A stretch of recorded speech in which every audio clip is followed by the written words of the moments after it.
최근에 여기서 다음과 같은 영상을 올렸습니다. 단독 특종 화천대유 윤석열에게 뇌물을 줬다라는 것입니다. 반갑습니다. 송지준입니다. 제 채널을 구독하고 계시는 분들은 잘 아시겠지만 혹시 이참에 구독 안 하신 분들은 구독을 좀 해주시고요.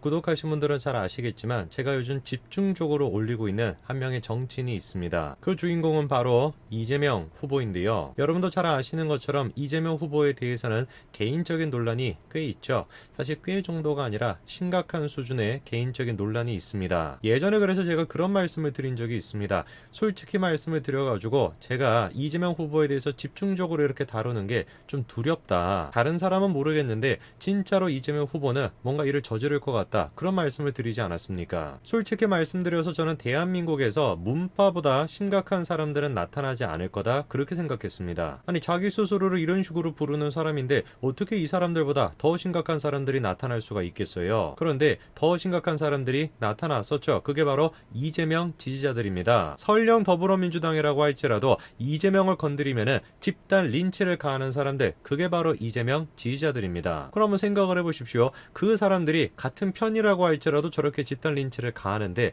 저 같은 사람한테는 어떻게 하겠습니까? 제가 이번에 놀라운 카카오톡 메시지 한 가지를 받았는데요. 그 카톡의 메시지가 다음과 같습니다. 제일 처음 보니까 긴급 협조사항 이렇게 나와 있죠. 이재명 후보님에게 악의적인 허위사실 유포하는 성재준 TV 영상에 대해서 신고에 동참드립니다. 영상이 내려갈 수 있도록 주위에 있는 모든 분들에게 공유도 함께 부탁드립니다. 이렇게 나와 있습니다. 그리고 난 다음에 제 영상 3가지를 저렇게 공유를 걸어놨죠. 저게 지금 현재 제 채널에서 벌어지고 있는 일입니다. 한마디로 저게 좌표 찍기 아닙니까? 이재명 후보에 대해서 제가 악의적인 허위사실을 유포하고 있대요. 제가 허위사실 유포한 거 뭐가 있습니까 도대체? 허위사실이냐 아니냐 애당초 이거 자체가 그 사람들한테는 중요한 게 아니죠. 감히 너 따위가, 감히 성재준 같은 놈이 이재명 후보님을 건드리냐, 이게 저 사람들이 갖고 있는 생각입니다. 문재인 대통령 지지자들보다 더하면 더했지 결코 덜하지 않죠. 최근 들어서 이재명 후보는 화천대유 사건이 국민의힘 게이트다 이렇게 지금 몰아가려고 애를 무진장 쓰시는데요. 근데 희한한 것이 불과 며칠 전만 하더라도 화천대유를 주도했다라고 하는 유동규 전 사장에 대해서 유동규가 주도한 것이 아니라 자기가 설계를 한 것이다 이렇게 강조를 했었죠. 뭔가 좀 이상하죠. 저거는 뭡니까? 사실상 이재명 후보가 스스로 실토를 한 거예요. 대장동 개발 사업 그거 유동규가 한 게 아니라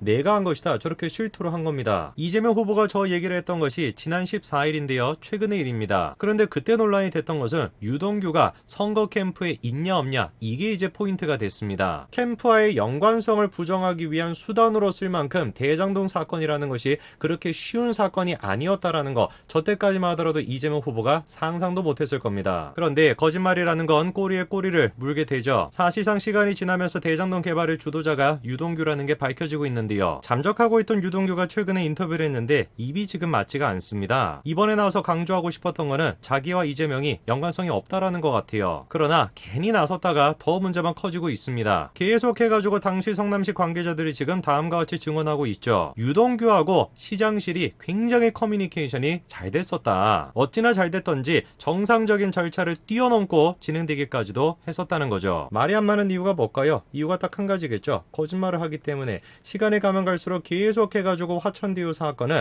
사실상 몸통이 이재명이다 라고 하는 게 드러나고 있습니다. 베일에 쌓여 있었던 3,463억을 받아간 김만배 일당의 정체도 드러나고 있는데요. 그 중에 한 명이 놀랍게도 이재명 지사의 측근인 이화영 씨의 보좌관 출신이라고 합니다. 그런데 또 하필이면 이화영 씨가 이재명의 측근인 것뿐만 아니라 김만배와 박영수와도 두터운 친분이 있다는 거죠. 그러니까 어떤 면을 생각해보든지 간에 화천대유 사건의 몸통은 이재명이에요. 그런데 아직까지도 화천대유는 이재명이랑 연관되어 있는 게 아니라 박근혜, 이명박이랑 연관되어 있다 이렇게 주장하는 사람들이 있습니다. 그러면 그 사람들의 근거가 도대체 뭐냐? 딱 한 가지, 최순실 즉 최서원 씨를 변호했던 이경재 씨가 화천대유의 고문으로 활동했었던 거죠. 그런데 여러분도 잘 아시는 것처럼 고문으로 활동한 사람은 박영수도 있었고 권순일도 있었습니다. 그 두 사람뿐만 아니라 연관된 사람을 따진다면 압도적으로 이재명 후보가 많습니다. 그러니까 말이 안 되는 거죠. 이경재가 연관이 되어 있다. 그렇기 때문에 박근혜 최순실 사건이랑 연관이 되어 있다. 이렇게 주장하는 것 자체가 얼마나 이게 딱합니까? 그런데 그걸로는 부족했던 것인지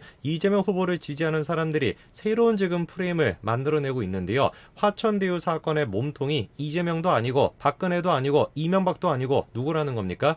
윤석열이라는 겁니다. 열린공감TV라고 있습니다. 최근에 여기서 다음과 같은 영상을 올렸습니다. 단독 특종 화천대유 윤석열에게 뇌물을 줬다라는 것입니다. 도대체 뭔 얘기인지를 살펴보기 전에 이 채널의 전력을 좀 봐야 됩니다. 한창 이제 논란이 됐었던 줄리 사건 기억나시죠? 그런데 그때 열린공감TV에서 양재택 검사의 어머니를 단독 인터뷰를 했었습니다. 아마 지금 영상을 보시는 대부분의 분들이 얼핏 기억나실 겁니다. 윤석열 그리고 또 김건희 씨 그리고 뭐 줄리 논란 그런 게 있기는 있었지 기억나시죠? 그쵸? 하도 그때 당시에 뭔가 있는 것처럼 떠들어댔는데 사실상 아무런 실체가 없지 않습니까? 사실상 그때 당시에 그런 프레임을 주도했던 사람들이 바로 열린공감TV인데 제가 놀랐던 것은 저 사람들의 취재 방식입니다. 자, 지금 보시면 양재택 검사의 어머니 집을 찾아가는데 취재를 하러 왔다라고 얘기하지 않고 점을 보러 왔다고 얘기합니다. 재차 몇 번에 걸쳐가지고 점을 보냐 이렇게 지금 질문하고 있죠. 심지어는 용암 보살님이 있다고 해서 왔다 이렇게까지도 얘기합니다. 제가 저 때도 말씀을 드렸죠. 만약에 열린공감TV가 질문하는 내용에 대해서 떳떳하다라고 생각한다면 왜 점을 보러 왔다라고 얘기를 하냐, 실제로 그냥 있는 그대로 질문했으면 되지 왜 점을 보러 왔다라고 하면서 인터뷰를 하냐. 당연히 이유가 있을 수밖에 없죠. 양재택 검사 본인 스스로가 뭐라고 합니까? 어머니가 치매를 앓고 있다는 거예요. 기자임에도 불구하고 취재를 하러 왔다라고 얘기하는 것이 아니라 점을 보러 왔다라고 얘기하면서 인터뷰를 따내는 거, 그게 저 사람들의 취재 방식입니다. 자, 그러면 이번에 윤석열의 경우에는 취재 방식이 좀 달랐을까요? 그렇지 않죠. 무턱대고 그냥 집으로 찾아갑니다. 사전 스케줄이나 이런 거는 전혀 없이 그냥 찾아가는 거죠. 대본에 나오는 얘기가 뭡니까? 이런 식으로 하면 안 된다라는 거예요.